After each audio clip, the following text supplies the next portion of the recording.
بات ایسے کس کو کہتے ہیں، ایمان کی ہے۔ آج تو پرابلم یہ ہے، آج ہمیں کوئی سوال کر دیں ہم ٹینشن میں آ جاتے ہیں کہ واقعی اس بات کی دلیل کیا۔ اپنے ایمان کے بارے میں لوگ تذبذب کا شکار ہو جاتے ہیں، اللہ ایک ہے، اللہ واقعی موجود ہے، اللہ کہاں ہے، معاذ اللہ، ایسے ایسے سوال لوگ کر دیتے ہیں۔ اور چونکہ مطالعہ ہوتا نہیں ہے، علماء کی صحبت ہے نہیں، آپ سمجھیے بات کو، اس وقت جو ماحول ہے اپنے بچوں کے ایمان کی حفاظت کی فکر کرنے کا دور ہے۔ ہمیں پتہ ہونا چاہیے ہمارا ایمان کیا ہے، اللہ کے بارے میں، رسول کے بارے میں، فرشتوں کے بارے میں، قیامت کے بارے میں، جنت دوزخ، ہم کیا ایمان رکھتے ہیں اور اس کی ڈیٹیل کیا ہے۔ مسلمانوں کو اسلام کے بارے میں پتہ ہی کچھ نہیں ہے، اور اچھا جنہوں نے ایمان پر حملہ کرنا ہے ان کو سب پتا ہے، ان کو پتا ہے ان کو کیسے بہکانا ہے، ان کو پتا ہے ان کے دل میں شک کی پن کیسے چبونی ہے۔ تو خدارا یہ بات سمجھیے کہ اس وقت باقاعدہ ایسے لوگ، ایسے ادارے کام کر رہے ہیں کہ کسی طرح مسلمانوں کا ایمان چھین لیا جائے، ان کو اپنے رب سے ہی جناب یقین ختم کر دیا جائے، اسلام سے ہی ان کو ہلا دیا جائے، مگر فکر ہی کسی کو نہیں ہے۔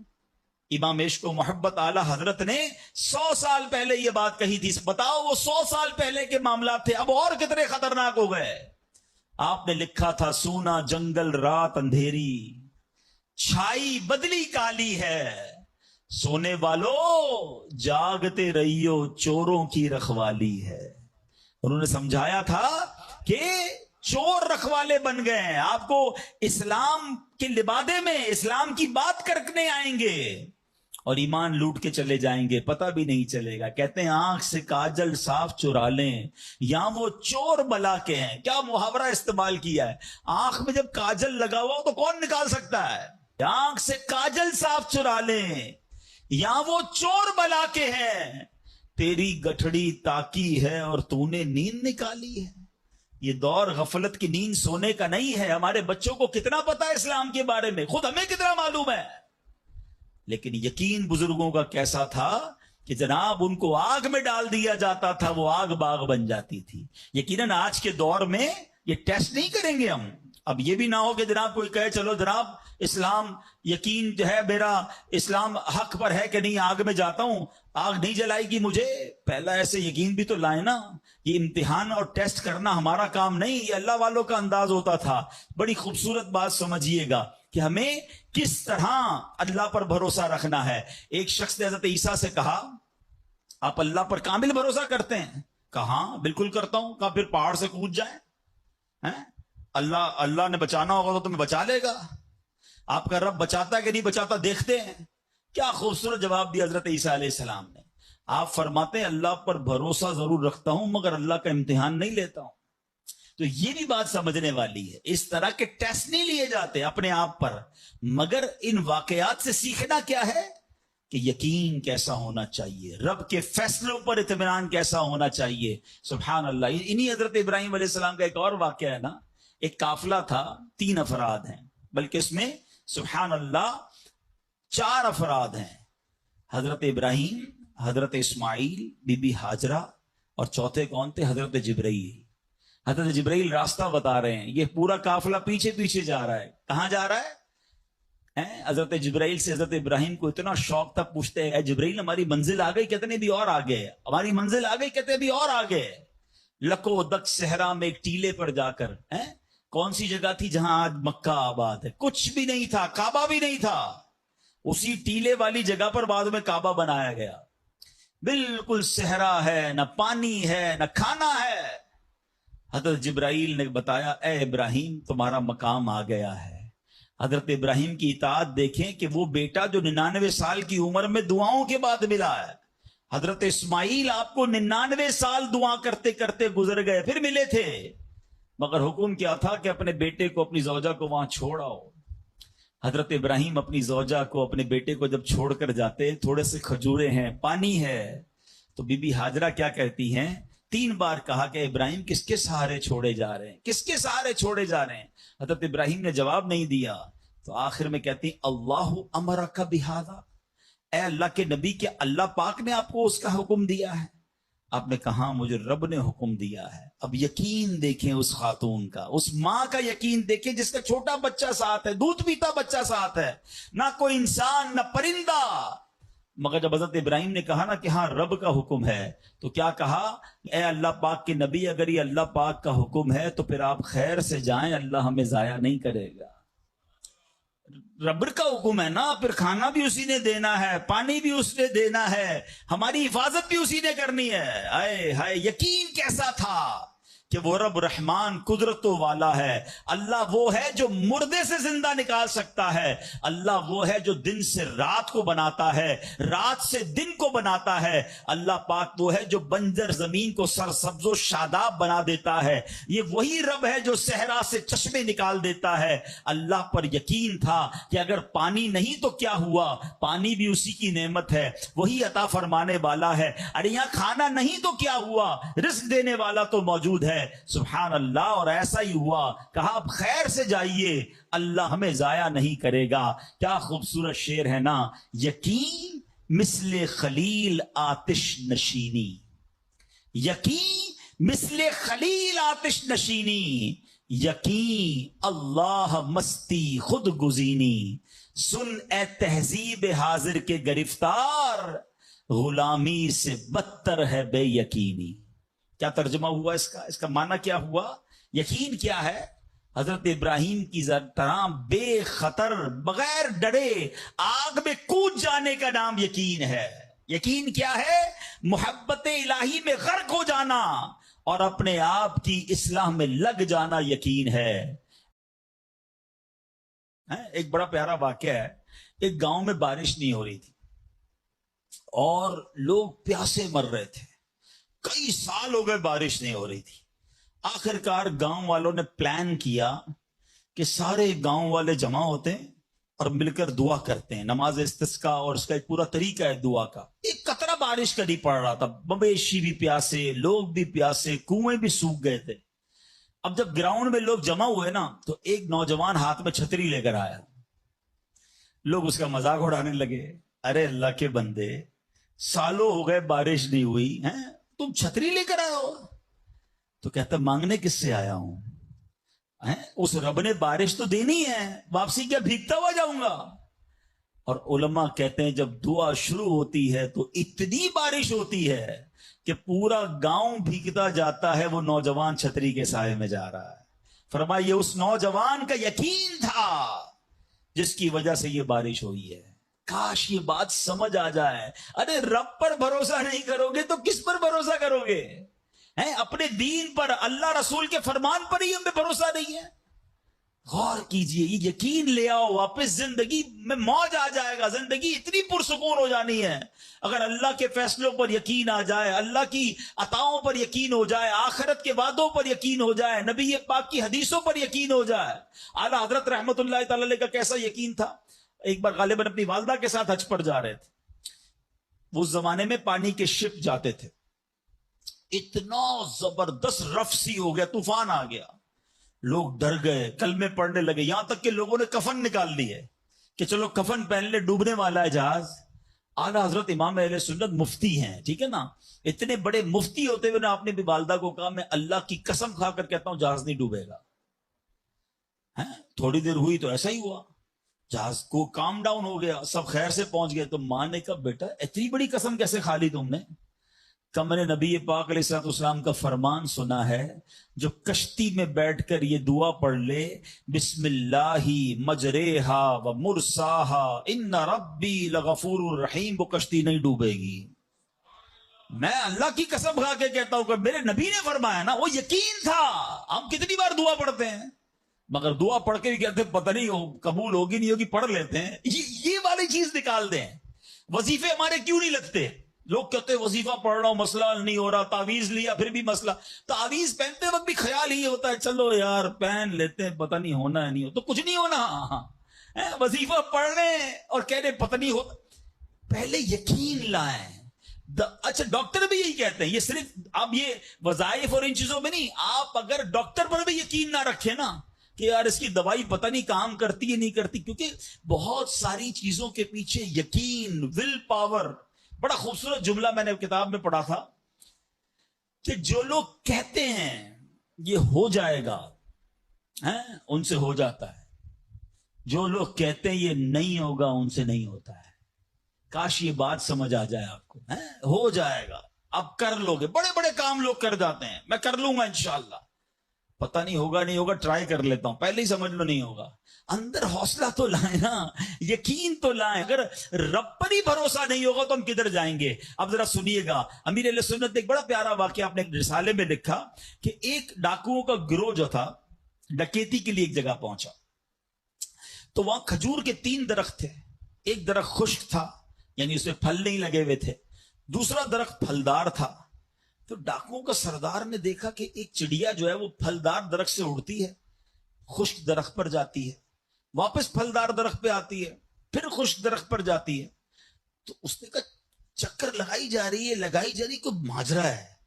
تو اس نے غور سے دیکھا تو کیا دیکھا کہ وہ چڑیا جو ہے وہ پھلدار درخت سے جو ہے وہ کھجور لیتی ہے، اور جب خشک درخت پر جاتی ہے تو وہاں ایک اندھا سانپ منہ کھولے بیٹھا ہے، وہ چڑیا جا کر اس کے منہ میں کھجور ڈال کے آتی ہے، پھر دوبارہ جاتی ہے کھجور لا کر پھر اس سانپ کے منہ میں ڈالتی ہے۔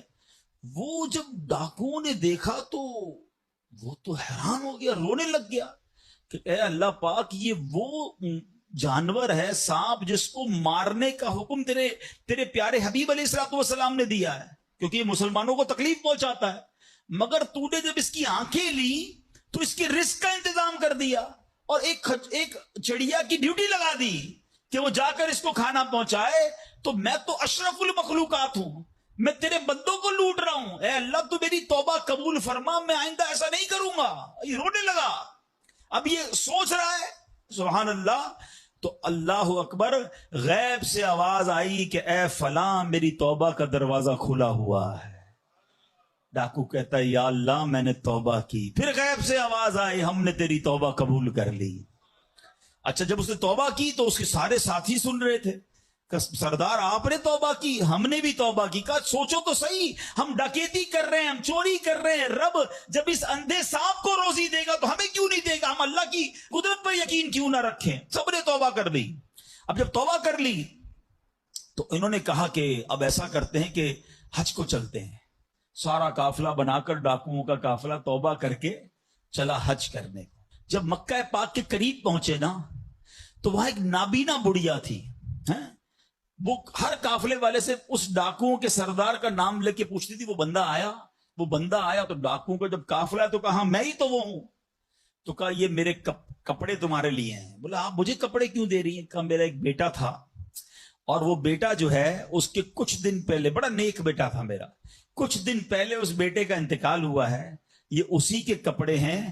3 دن سے مسلسل نبی پاک علیہ الصلوۃ والسلام میرے خواب میں تشریف لا رہے ہیں اور فرما رہے ہیں کہ اس نام کا بندہ آئے گا، اس کو یہ کپڑے دے دینا۔ ہائے ہائے، ذرا سوچو تو صحیح، جب رب توبہ قبول کرتا ہے تو مرتبے کیسے بڑھا دیتا ہے۔ کاش یہ بات سمجھ آ جائے۔ اللہ سے بندہ جب دوستی کر لیتا ہے نا، اللہ پچھلے گناہ معاف فرما دیتا ہے، بلکہ اللہ راضی ہو جائے تو گناہوں کو نیکیوں میں بدل دیتا ہے۔ مگر کیسے اس ڈاکو کو توبہ نصیب ہوئی؟ یقین۔ کاش حرام کمانے والا، سود کا کام کرنے والا، کاش رشوت لینے والا، ڈاکہ ڈالنے والا، چوری کرنے والا یہ سوچے کہ میں کیوں کر رہا ہوں، ملاوٹ کرنے والا سوچے اللہ پر بھروسہ تو رکھو یار، رب نے میرا نصیب لکھا ہوا، جو میرے نصیب میں مجھے مل کر رہے گا۔ کاش یہ بات سمجھ آ جائے۔ صدیق اکبر رضی اللہ تعالیٰ مسلمانوں کے پہلے خلیفہ، جب آپ نے یہ آیت پڑھی نا قرآن پاک میں، اللہ ارشاد فرماتا ہے وَمَا مِن دَابَّةٍ فِي الْأَرْضِ إِلَّا عَلَى اللَّهِ رِزْقُهَا، اللہ فرماتا ہے اور زمین پر چلنے والا کوئی جاندار ایسا نہیں جس کا رزق اللہ کے ذمہ کرم پر نہ ہو۔ آپ فرماتے کہ جب سے میں نے یہ آیت پڑھ لی، خدا کی قسم میں نے روزی کی فکر کرنا چھوڑ دی ہے، کہ جب اللہ نے ہر کسی کا رزق اپنے ذمے پہ لے لیا تو مجھے کس بات کی ٹینشن ہے۔ کاش ہمیں یہ بات سمجھ آ جائے کہ ہمیں اب ذرا غور کریں۔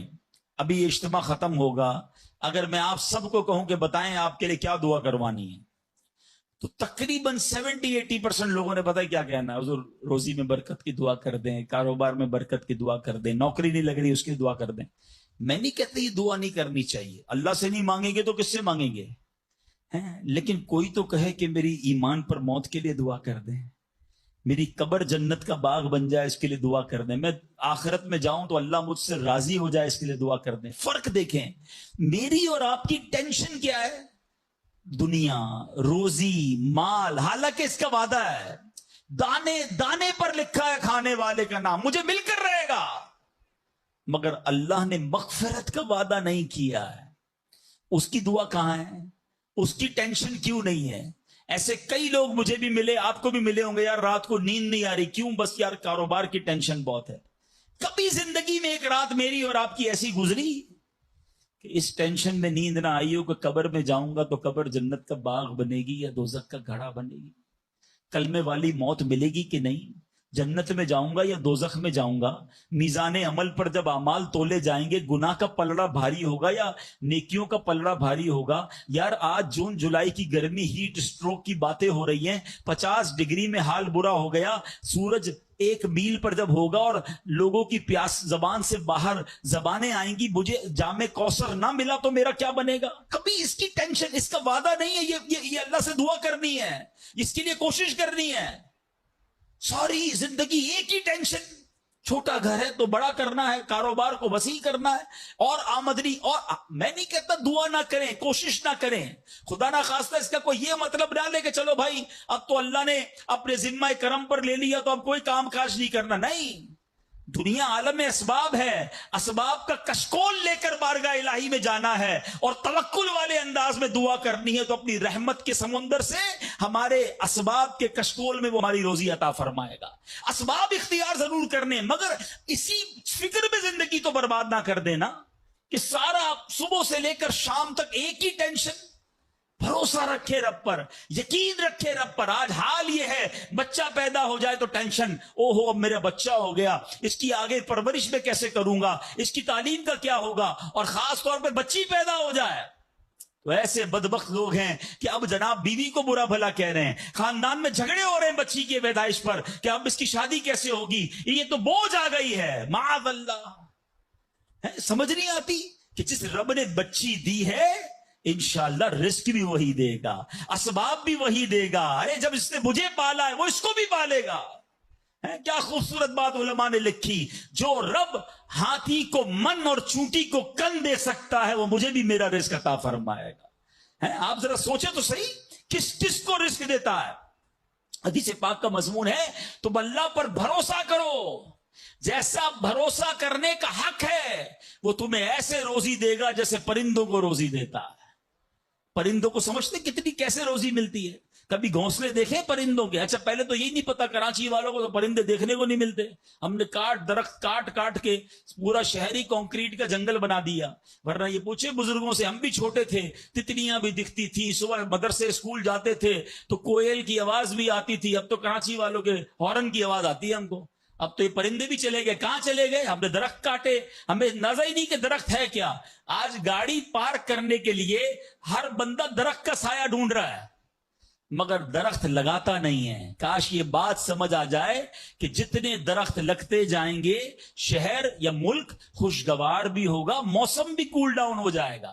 یہ جو آج ہم کہتے ہیں نا اتنی گرمی بڑھتی جا رہی ہے، اس کی ایک بڑی وجہ یہ ہے، یہ میرا موضوع نہیں ہے، لیکن جو موسم کا تغیرات، کلائمیٹ ڈس آرڈر ہے، کاش یہ بات سمجھ آئے کہ پلانٹیشن نہیں ہم کر رہے، ہم پودے نہیں لگاتے بلکہ پودے کاٹ دیتے ہیں۔ کتنے درخت کاٹے، کتنے جنگل ختم کر دیے ہم نے۔ الحمدللہ دعوت اسلامی کا شعبہ FGRF، ہم پلانٹیشن ہم کرتے چلے جا رہے ہیں، 30 لاکھ پودے لگائے مگر یہ تھوڑے ہیں۔ کاش میری یہ بات لوگ سن رہے ہوں کہ اگر آپ نے اپنے آنے والی نسلوں کو خوشگوار موسم دینا ہے، اچھے حالات دینے ہیں، ٹھنڈی چھاؤں دینی ہے، آکسیجن کی فیکٹریاں دینی ہیں، تو ہم سب کو کم از کم ایک پودا لگانا چاہیے۔ 24 کروڑ پاکستانی سب صرف ایک پودا لگائیں اور اس پودے کو درخت بنائیں، صرف پودے کو بچے کی طرح پالیں۔ آپ یقین کریں ہمارا ملک ایک پورا ملکی باغ بن جائے گا۔ تو اب ذرا سوچیں کہ ہمیں یہ بات سمجھنی ہے کہ یہ گھونسلے، یہ جو حدیث میں سنا رہا تھا بات کہاں سے چلی کہ اللہ پرندوں کو کیسے رزق دیتا ہے۔ آپ کو پتا پرندے کتنے؟ ایک تحقیق کے مطابق اس دنیا میں جتنے انسان ہوتے ہیں نا ملٹی پلائی بائی 10 جانور ہوتے ہیں. اگر 800 کروڑ انسان ہیں, 8 ارب کے قریب آبادی ہو گئی دنیا کی, 800 کروڑ, 8 ارب, تو آپ سمجھو کہ 80 ارب جانور ہیں دنیا میں. اور کہا جاتا ہے ملٹی پلائی بائی 10 کریں اس کو تو اتنے پرندے ہوتے ہیں. یعنی اس کا مطلب 800 ارب کم و بیش پرندے ہیں دنیا میں. آپ نے پرندوں کے گھونسلے دیکھے کبھی کہ جب گھر سے صبح اڑتے ہیں نا اپنے گھونسلے سے, سب کے پیٹ خالی ہوتے ہیں, گھونسلے میں کوئی کبڈ نہیں ہوتی ہے, کوئی شام کا دوسرے دن کا چارہ نہیں ہوتا ہے, بچے چھوٹے چھوٹے چھوڑ کر جاتے ہیں. مگر یہ 800 ارب پرندے جب شام کو گھونسلے میں آتے ہیں, اللہ سب کو رزق دے چکا ہوتا ہے. کوئی پرندہ دنیا میں بھوکا نہیں سوتا. کیا خوبصورت بات, سمجھو اس کو اس کا مزہ لو نا. رب ہاتھی کو من دیتا ہے, اس کو ہاتھی کو کتنا کھانا چاہیے, دنیا میں کتنے ہاتھی ہوں گے, اس کو روز کے منو کھانا مل جاتا ہے. اور چونٹی کو کن چاہیے ہوتا ہے چھوٹا سا, وہ رب اس کو کن بھی دے دیتا ہے, پرندوں کو روزی دے دیتا ہے. اور جو اشرف المخلوقات ہیں وہ ٹینشن کھا رہے ہیں, وہ کبھی بلڈ پریشر کی گولی, تو کبھی شوگر کی گولی, کبھی ڈاکٹر کے پاس, ٹینشن بہت ہے ڈاکٹر صاحب 2 سال بعد کیا ہوگا, مارکیٹ ڈاؤن. ارے بھائی تب سب چیزوں کا وعدہ ہے اور تم اس ٹینشن میں رہ گئے. ارے یہ کوشش کرنی تھی تو آخرت کی کرنی تھی, اللہ کو راضی کرنے کی کرنی تھی. لیکن ان تمام باتوں کے باوجود, جیسے میں نے کہا نا کہ چھوڑنا نہیں ہے کام کاج. کچھ بے وقوف لوگ یہ سمجھ رہے ہوتے ہیں ایسا نہیں ہوگا. بڑی خوبصورت ایک بات اور کر دوں کہ اللہ پر بھروسہ کیسا کرنا ہے. ایک صوفی بزرگ شیخ سعدی لکھتے ہیں کہ ایک شخص تھا, گھر سے محنت مزدوری کے لیے, کام کاج کے لیے نکلا. اس نے دیکھا کہ ایک لومڑی ہے, اندھی ہے, اپاہج ہے, نہ دیکھ سکتی ہے نہ چل سکتی ہے. وہ حیران ہو گیا, ہاتھ پیر بھی نہیں, آنکھیں بھی نہیں, یہ لومڑی کھاتی کہاں سے ہے, چیک کرتا ہوں. تھوڑی دیر بیٹھا تو ایک شیر آیا. شیر نے کہیں سے شکار کیا تھا, وہ اپنا شکار لومڑی کے آگے ڈال دیا. اندھی لومڑی, اس نے جو کھانا تھا کھایا, باقی شیر لے کے چلا گیا. اس نے کہا کمال ہے جناب, اپاہج لومڑی کو رب رزق دیتا ہے, تو مجھے کیا ضرورت ہے نوکری کرنے کی, مجھے کیا ضرورت ہے کام کاج کرنے کی. جا کے بیٹھ گیا مسجد میں, 3 دن ذکر کرتا رہا, عبادت کرتا رہا, ایک دانہ کھانے کو نہیں ملا. اللہ اللہ اللہ اللہ کر رہا ہے. اس کے بعد جب بھوک سے بحال ہو گیا تو اللہ سے فریاد کی, یا اللہ مجھے کوئی رزق نہیں ملا. کیا شاندار ارشاد ہوتا ہے, ابھی کیسا زبردست جملہ ہے. ارشاد ہوا, تو نے لومڑی دیکھی ہے, شیر نہیں دیکھا. لومڑی کیوں بننا ہے, شیر بننا. اپنا رزق بھی کما اور دوسرے کو کھلانے والا بن جا.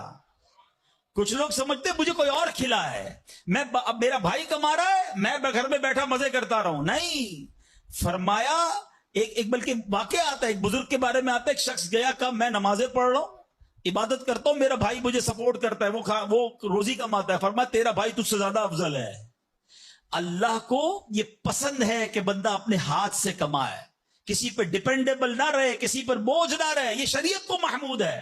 کوشش کرنی ہے, پھر اس کے بعد اللہ پر چھوڑ دینا ہے.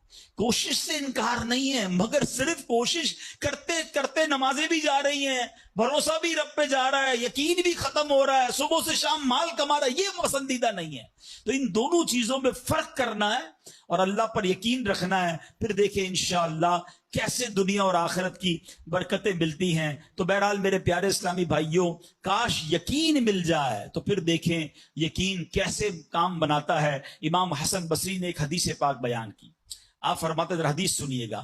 پیارے آقا علیہ الصلوۃ والسلام فرماتے ہیں, لوگوں کو اس دنیا میں سب سے بہترین چیز یقین اور عافیت عطا کی گئی ہے.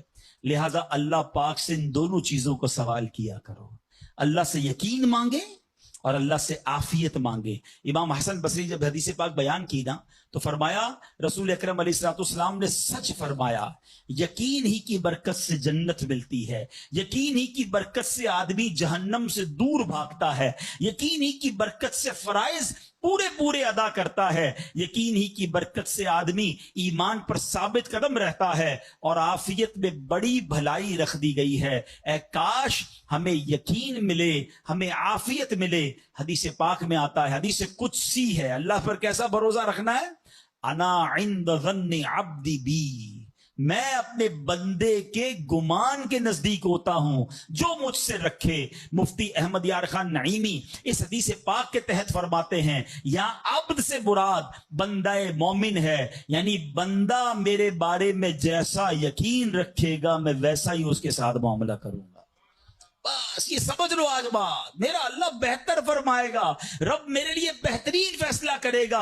وہ مجھے پالنے والا ہے، میری ماں سے زیادہ چاہنے والا. یقین تو کرو نا اس پر.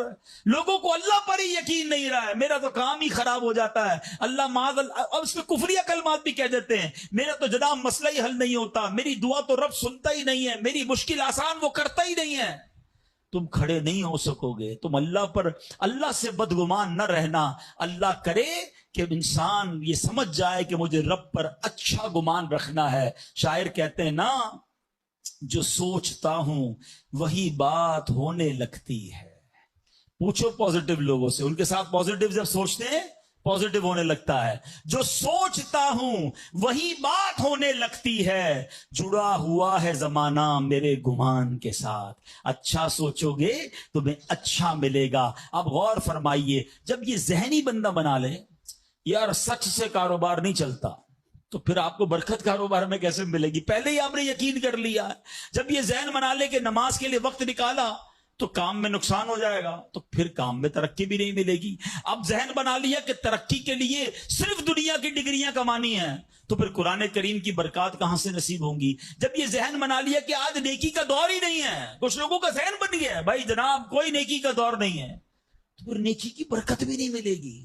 ذہن پازیٹیو رکھیں، ذہن اچھا رکھیں، انشاءاللہ آپ دیکھیں آپ کے ساتھ اچھا ہونا شروع ہو جائے گا. میرے پاس وقت کم ہے ورنہ اس پر تو پوری ریسرچ موجود ہے. آپ پازیٹیو سوچتے ہیں تو پازیٹیو انرجیز آپ کی طرف متوجہ ہو جاتی ہیں. اب تو سائنس بھی کہتی ہے نیگیٹو سوچتے ہیں تو نیگیٹو انرجیز آپ کی طرف متوجہ ہوتی ہیں. آپ ڈی مورلائز ہونا شروع ہو جاتے ہیں، آپ کے حوصلے ٹوٹنا شروع ہو جاتے ہیں. اور جس کو ول پاور کہا جاتا ہے، جس کو اچھا سوچنا کہا جاتا ہے، اگر بندہ یہ کرنا شروع کر دے پھر دیکھیں اس کے کام کیسے بن جاتے ہیں. تو اللہ کرے کہ بھئی یہ بات سمجھ آ جائے کہ ہمیں اپنے رب سے انشاءاللہ یقین حاصل کرنا ہے. حضرت خالد بن معدان رحمت اللہ تعالی علیہ فرماتے ہیں تعلموا الیقین کما تعلموا القرآن، یعنی یقین کو بھی ایسے ہی سیکھا کرو جیسے قرآن سیکھتے ہو. میں نے بھی اسے سیکھ کر حاصل کیا ہے. سبحان اللہ. اب یقین سیکھنے کے لیے، یقین حاصل کرنے کے لیے علماء نے بڑے طریقے لکھے. پہلے تو بندہ دعا کرے کہ اے اللہ مجھے اپنا یقین عطا فرما. بڑی پیاری دعا حضرت ابوبکر صدیق کیا کرتے تھے، اللہم حب لی ایمانا و یقینا و معافاتا و نیہ. اے اللہ مجھے پکا ایمان، پختہ یقین، عافیت اور سچی نیت عطا فرما. اللہ پاک سے دعا کرتے رہیں اور ایسے لوگوں کے ساتھ رہیں. آخری بات کر لیتا ہوں جناب، پرابلم پتہ کیا ہے؟ ڈی مورلائز بندہ پتہ کہاں ہوتا ہے؟ اس کا یقین متزلزل کب ہوتا ہے؟ وہ کیسے شک اور شبے والی لائف میں آ جاتا ہے؟ یہ صحبت سے ملتا ہے. آپ جب اللہ پر پکا یقین کرنے والے لوگوں میں بیٹھتے ہیں نا، آپ کا یقین بھی بڑھنا شروع ہو جاتا ہے. یار اس کو اللہ پر کتنا بھروسہ ہے. بیمار ہے پھر بھی کہتا ہے میرا رب کریم ہے، پریشان ہے پھر بھی کہتا ہے اللہ کی رضا پر راضی ہوں، میرا رب سب ٹھیک کر دے گا. جب ایسے لوگوں کے ساتھ آپ بیٹھتے ہیں نا، آپ کا یقین توکل بھی مضبوط ہونا شروع ہو جاتا ہے، بندہ اسٹرانگ ہونا شروع ہو جاتا ہے. اور جب بندہ بیٹھتا اٹھتا ہی ایسے لوگوں میں ہے جو ہر وقت مایوسی کی باتیں کرتے ہیں، ہر وقت جناب آنے والے خطرات اور پریشانیوں کا ہی ذکر کرتے رہتے ہیں، ارے بھائی کچھ نہیں ہونا، سب برباد ہو گیا ہے، سب ختم ہو گیا. ان کے پاس جب بیٹھو ایسا لگتا ہے سب کچھ تباہ ہونے والا ہے. ایسے لوگوں کے ساتھ نہ بیٹھیں، حوصلے والے لوگوں کے ساتھ بیٹھیں، توکل والے لوگوں کے ساتھ بیٹھیں، اللہ سے محبت کرنے والوں کے ساتھ بیٹھیں. پھر دیکھیں انشاءاللہ آپ کے کام کیسے سیدھے ہو جائیں گے. ایک آخری بات چلے کر لیتا ہوں، اللہ پر بھروسہ، اللہ کے فیصلوں پر یقین کیسے حاصل ہو؟ مجھے یہ کیسے پتا چلے کہ یار یہ چیز میرے لیے بہتر ہے؟ میں نے کئی بار اپنے بیانات میں یہ اگزامپل دی ہے، میں دوبارہ دے دیتا ہوں شاید کسی کے دل پر اثر کر جائے. میں مثال دیتا ہوں. ہمیں بعض اوقات بندہ پتہ ہے اللہ سے یقین کہاں ٹوٹتا ہے؟ جب بندہ دعائیں مانگتا ہے، التجائیں کرتا ہے، بڑی رو کر التجا کرتا ہے، مصیبت میں ہوتا ہے، اس کو کوئی چیز چاہیے ہوتی ہے اور اس کو نہیں ملتی ہے، تو بندہ کہتا ہے رب تو میری سنتا ہی نہیں ہے. اتنی دعائیں کی، مسجد میں جا کے کی، مکے مدینے میں جا کے کی، فلاں بزرگ سے بھی دعا کرے، نہیں ہو رہا میرا کام۔ جب بندے کا کام نہیں ہوتا نا تو اس کو لگتا ہے کہ یار میں اللہ پر کیسے بھروسہ کروں، یہاں جا کر شیطان حملہ کرتا ہے۔ اب آئیے اس وسوسے کو کیسے ختم کریں۔ آپ میں سے کئی ایسے مجھے نظر آ رہے ہیں جو والد ہوں گے یا بڑے بھائی ہوں گے، آپ کا کوئی چھوٹا بیٹا یا چھوٹا بھائی ہو اور بیمار ہو جائے، اس کو بخار ہو جائے، گلا خراب ہو جائے، اور وہ رونے لگے کہ ابو میں نے آئس کریم کھانی ہے، میں نے ٹھنڈا شربت پینا ہے۔ اچھا بتائیے، آپ اسے ٹھنڈا شربت پلائیں گے؟ وہ رو رہا ہے آپ کے سامنے، آئس کریم کھلائیں گے اسے؟ جواب دیجئے، نہیں، وہ رونے دیں گے آپ اس کو۔ آپ کا ایک دوست برابر میں بیٹھا ہو اور کوئی کہے یار کیسے ظالم ابو ہیں، بچہ رو رہا ہے، دے دینا اسے آئس کریم، تو آپ ایک جواب دیتے ہیں، میں والد ہوں، مجھے پتا ہے اس کو کب کیا دینا ہے۔ ایسا ہی ہے نا؟